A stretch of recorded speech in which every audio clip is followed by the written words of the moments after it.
उसने पूछा कि एक और गोस्वामी जी कह रहे हैं, तुलसी मेरे राम को रीज भजो या खीज, भूमि पड़ा जामे सभी उल्टा सीधा बीज। और दूसरी ओर कबीर कह रहे हैं, माला तो कर में फिरे, जीव फिरे मुख माही, मनवा तो चहु दिस फिरे, ये तो सुमिरन नाही। तो दोनों बातें विरोधाभासी मालूम पड़ती है ना। जबकि कबीर भी नाम की महिमा गाते हैं, अद्भुत महिमा गाते हैं, फिर ये बात क्यों? थोड़ा ध्यान से देखोगे तो गोस्वामी जी ने रीज भजो या खीज किसको जपने के लिए कहा है? बताओ, किसका भजन करने के लिए कह रहे हैं? तुलसी मेरे राम को रीज भजो या खीज, किसका भजन करने के लिए गोस्वामी जी कह रहे हैं? नहीं, राम का नहीं कह रहे। राम से पहले एक और शब्द कहा है, मेरे राम को। जब लक्ष्य प्रभु हैं, जब आप भजन के लिए भजन करने बैठे हैं, तब मन कहीं भी जाए पर आप भजन ही कर रहे हैं। वो ध्यान से समझना, जब आप भजन के लिए भजन कर रहे हैं, उस समय मन की जो भी दशा, जो भी स्थिति है, उसकी चिंता आपको नहीं करनी, उसकी चिंता प्रभु करेंगे।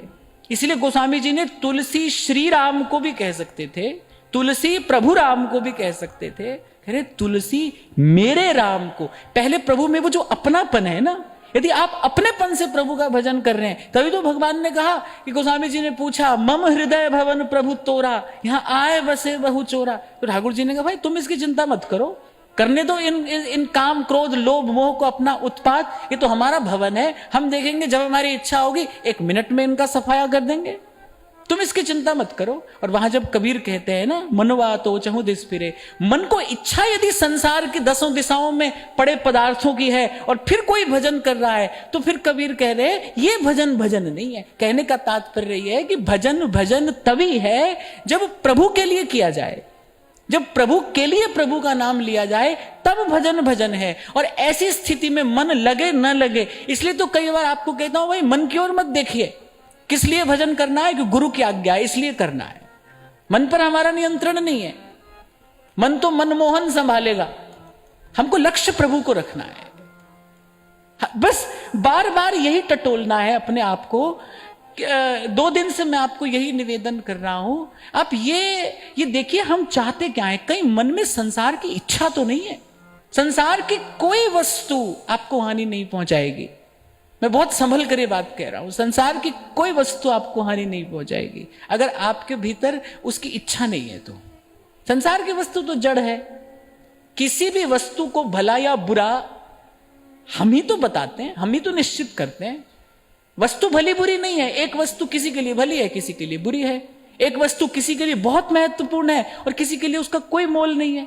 ये सब कौन करता है? ये सब तो हमारी सत्ता करती है ना। जो जीव की सत्ता है, वो जो चेतन है, वही तो वस्तु निश्चित करता है, फिर भला फिर बुरा कहता है। ये सब हमारा ही रचा हुआ संसार तो है। संसार की कोई वस्तु हानि नहीं पहुंचाती भाई। वस्तु की इच्छा वो भयावह है। पूर्व भी हमने चर्चा की थी कि विषय के सेवन से विषय का चिंतन जो है ना, वो भयावह है।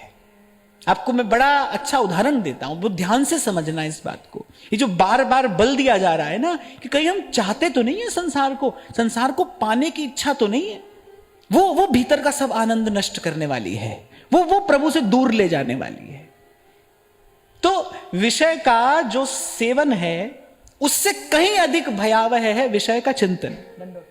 क्यों? क्योंकि विषय का सेवन अल्प काल के लिए ही किया जा सकता है। आप चाहे भी तो भूख से अधिक भोजन नहीं कर सकते ना। कोई भी विषय आप ले लीजिए, उसका सेवन आप थोड़ी देर के लिए कर सकते हैं, फिर आपको उससे उपरत होना ही पड़ेगा, उससे दूर जाना ही पड़ेगा। चाहे आप थोड़ी देर के बाद फिर उस ओर जाएं, पर एक बार वहां से हटना पड़ेगा।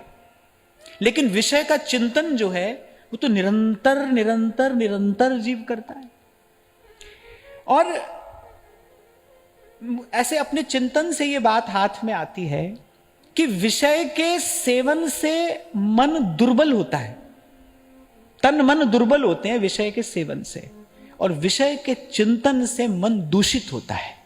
सेवन से मन दुर्बल होता है, दुर्बल माने कमजोर, और चिंतन से मन दूषित होता है। अब आपको एक और उदाहरण इसी के साथ देता हूं कि एक गिलास दूध है, उसमें हमने थोड़ा पानी मिलाया, तो उसमें दुर्बलता आ गई। कुछ दूध का जो गुण है वो कुछ दुर्बल हो गया। अब दूध तो वो है, पर वो कुछ दुर्बल हो गया। लेकिन आपने दूध में मदिरा मिला दी, अब वो किसी काम का नहीं है, अब वो दूषित हो गया। एक बूंद भी मदिरा अगर उसमें चली गई तो वो दूषित हो गया। पानी मिला हुआ दूध फिर भी किसी काम का है, आप उस दूध को फिर से आंच पर चढ़ा दो, थोड़ी देर में दूध फिर शुद्ध हो जाएगा कि नहीं? लेकिन वो जो मदिरा मिला हुआ दूध है, जो दूषित हो गया है, वो फिर से काम में नहीं लिया जा सकता है।